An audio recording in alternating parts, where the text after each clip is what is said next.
जय गुरुदेव। इस पर एक अन्य साधक ने अपना अनुभव इस प्रकार सुनाना आरंभ किया। मैं किसी कारखाने में काम करता हूँ तथा अपने मालिकों का बहुत विश्वास पात्र हूँ,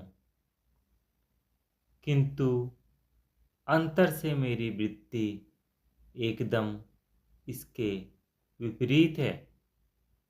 मैं कारखाने में तैयार किए जाने वाले पुर्जे चोरी करता हूँ तथा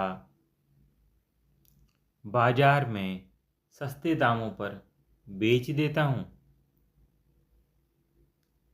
इस काम को मैं इतनी सफाई से करता हूँ कि किसी को शक भी नहीं होता, किंतु एक दिन चोरी करता पकड़ा जाता हूँ। मैं मालिकों के सामने सिर नीचा किए लज्जित खड़ा हूँ। मालिक की डांट सुन रहा हूँ।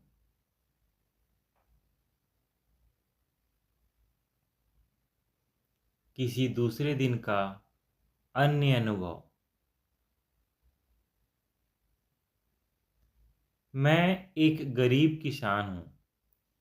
मेरे पास छोटी सी एक टुकड़ा जमीन है। दूसरे लोगों के यहाँ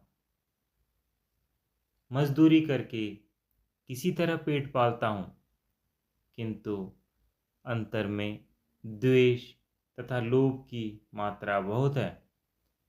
मन करता है कि गांव की सारी जमीन का मालिक बन जाऊं, फिर खूब आराम से जीवन बिताऊं।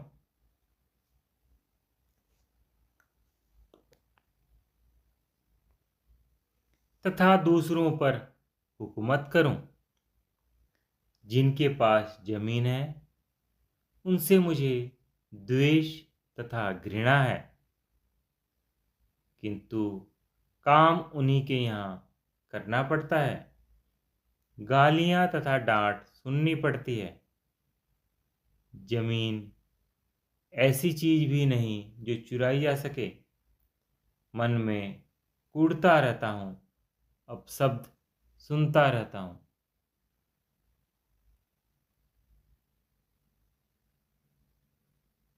एक अन्य अनुभव। एक बहुत बड़ा मंदिर है। यूं समझो कि लंबे चौड़े क्षेत्र में कई मंदिर बने हैं। खूब भक्तगण आते हैं। खूब चढ़ावा आता है। खूब प्रसाद बंटता है। मैं मंदिर की साफ सफाई करने हेतु नौकर हूँ। चढ़ावे को ललचाई नजरों से देखते रहता हूँ।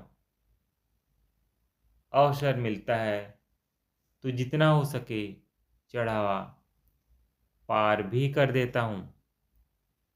आगंतुक भक्तगण भी मुझे भगवान का सेवक समझकर कुछ देते रहते हैं। उनका ध्यान अपनी ओर आकर्षित करने के लिए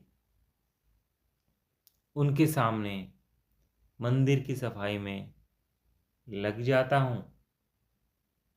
हर समय मंदिर में रहने पर भी मेरे अंतर में भगवान नहीं, पैसा है, चढ़ावे का माल है, लोभ तथा तृष्णा है। मेरी दृष्टि हर समय चढ़ावे पर टिकी रहती है। इस पर महाराज श्री तथा अन्य भक्त हंसने लगे। महाराज श्री ने कहा, जैसे संस्कार अंतर में होते हैं वही दिखाई देता है।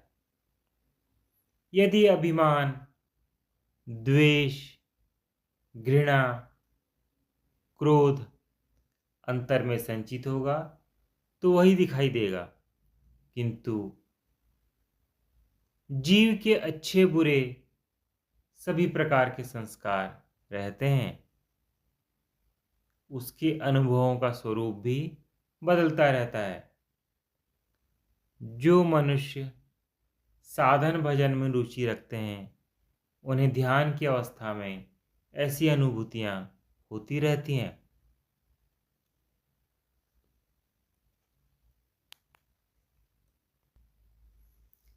संसारी मनुष्यों को यह सब स्वप्न में दिखाई देता है। प्रायः अनुभव एक से अधिक कोशों पर एक साथ क्रियाशील होते हैं। संस्कार का स्थूल भाग अन्नमय कोश पर, प्राण से संबंधित प्राणमय कोश पर, संकल्प विकल्प तथा जगत के संचित ज्ञान के संस्कार मनोमय कोश पर तथा विचार भाव अभिमान जनित संस्कार विज्ञानमय कोश पर प्रकट होते हैं। इन सब प्रकार के संस्कारों का संचय विज्ञानमय कोश में ही है। संस्कार संचय विज्ञानमय कोश में, किंतु उनकी क्रियाशीलता संबंधित कोशों पर कोशों पर अनुभव होती है।